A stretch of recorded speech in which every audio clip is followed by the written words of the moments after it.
And welcome back. We are here at Hofstra University, home of the first presidential debate of 2016. It will be, to be sure, a high-stakes showdown. Arguably, the stakes could be no higher, in fact, as the latest polls show Hillary Clinton and Donald Trump in a virtual statistical tie. To discuss it all, co-author of the Politico Playbook and my favorite one, Anna Palmer, joins us now from the Politico newsroom in Arlington, Virginia. Anna, thanks for making the time. Again, I mentioned the polls, really an aggregate of them, do suggest an essential statistical tie.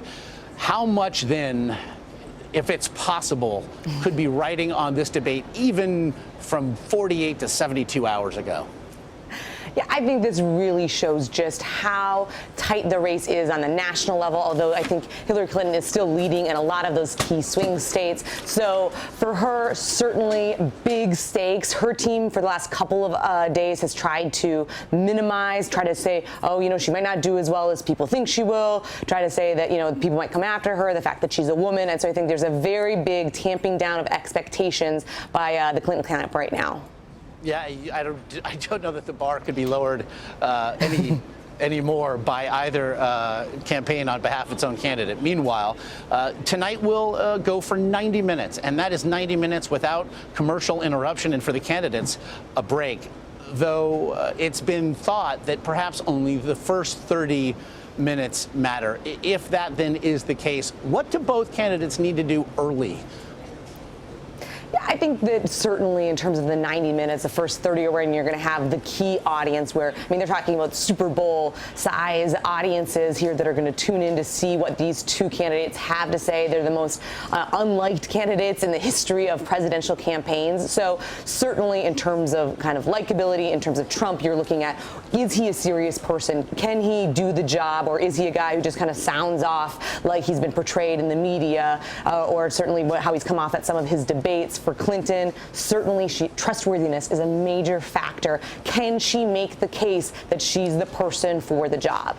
If we're then crafting narrative, and if tonight is not unlike the conventions to a degree, an optical exercise, there is theater here involved. It's also fair to say, Anna, that even in 2012, social media and certainly Twitter specifically was in its relative infancy. How might it play a role tonight?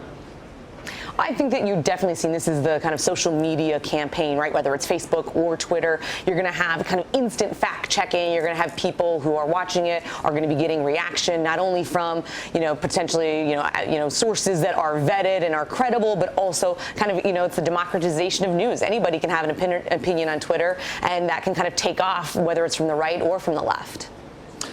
Interestingly, officials from the Commission of Presidential Debates yesterday actually made it known that they are not looking for moderators in the debates, or the vice presidential debate for that matter, to play the role of fact checker as well. Personally, as you now look at these two campaigns and what's been suggested by each, what do you think the role should be? Yeah, I think it's tough. I mean, when you look at who the moderators are, really they're generalists, right? These aren't the kind of reporters who've been on the trail every day, who probably have heard that stump speech, who know how the candidate's going to think, who, try to get them to go 3 questions down further to elicit that really interesting answer.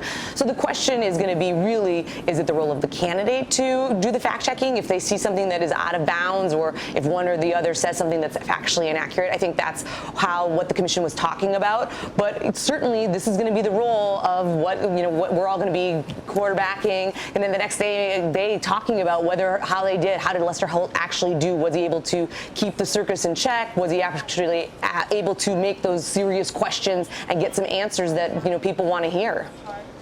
So as we then look ahead, Anna, on one hand, we have a self-avowed policy wonk for whom perhaps her greatest strength might be a potential pitfall tonight up against another debater in Donald Trump, for whom a lack of preparation has seemingly been something of a self-given badge of honor. What do you expect just hours from now then on that stage behind me?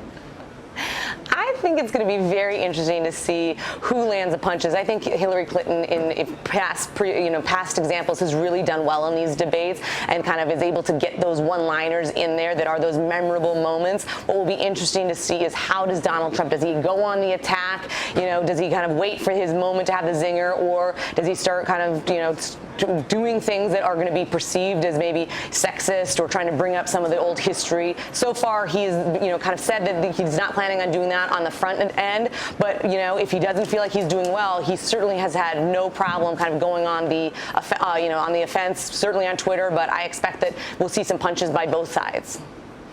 9:03:30 p.m. Eastern, exactly the time. I'm going to give you the extra 30 seconds. Everybody will probably need them to find their chair. Anna Palmer, co-author of the Politico Playbook. Really, tell Jake Sherman he really wasn't missed. As always, we appreciate the time. Thank you so much.